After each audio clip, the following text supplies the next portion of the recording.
Iraan wallabdee Ameerikaa waliin hammaataa dhufe to'achuuf karaalee dippiloomaasii hedduu of eeggannoodhaan qorachaa jiraachuu himte.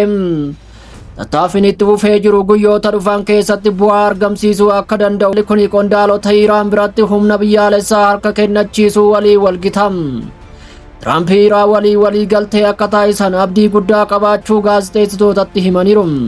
Yoo walii galtee goone baay'ee gaariidha. Yoo walii galtee hin goone ta'e maaltu akka ta'u walumaan ilaalla jechuunis akeekkachiisaniiru. Kanuma walii walqabatee hoogganaan olaanaa Iraan Ayatollah Ali Khamenei akeekkachiisa cimaa kennaniiru. Haleellaan USA kamiyyuu waraana naannoo bal'aa kakaasa jechuun haasaa guyyaa kaleessaa taasisaniin beeksisaniiru.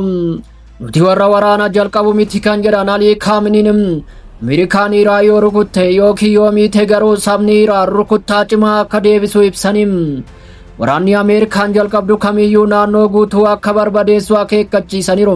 Tattaaffii dippiloomaasii irratti dabaluudhaan Raashaa wallabdee hir'isuuf dammaqinaan hojjechaa akka jirtu beeksiste.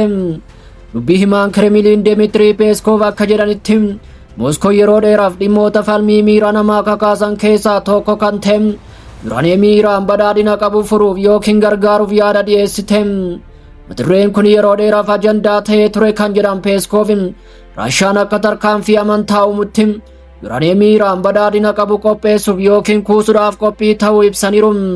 Moskoon qaamolee fedhii qaban hunda walii wal qunnamti kan jedhan Dmitry Peskov aga dandeettii isheetti wallabdee hir'isuuf kutannoo akka qabdus cibsanii dubbataniiru.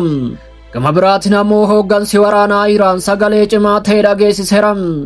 Hoogganaan raayyaa ittisa biyyaa Iraan Meejor Jeneraal Sayyid Abdurrahiim Musaafi shallaggiin dogoggoraa diinonni Iraan raawwatan kamiyyuu humna naannootti boba'uu akka danda'u akeekkachiisaniiru. Kunis humnoota USA fi michoota isaanii balaa hamaa keessa akka galchuu hubachiisaniiru. Musaafiin kutaalee lolaaf qophaa'an irratti sakatta'iinsa taasisaniin Iraan wallabdee dhiyeenya kana mudate hordofuun doktiriinii ittisaa ishee fooyyessuun gara tarsiimoo haleellaa saffisaa fi bal'aatti ce'uu ishee dubbataniiru. Jeneraalichi Iraan ugguramuu dandeessi yaada jedhu teessuma lafaa tarsiimoo biyyattii fi qophii waraanaa kaasuun kuffiseera. Musaafiin dabaluun loltoonni Ameerikaa kamiyyuu yoo abiddi naannoo ka'e nagaa akka hin argannee fi akka gubatan hubachiisuun humnoonni waraanaa Iraan qophii isaanii isa olaanaa irraa akka jiran ibsaniiru.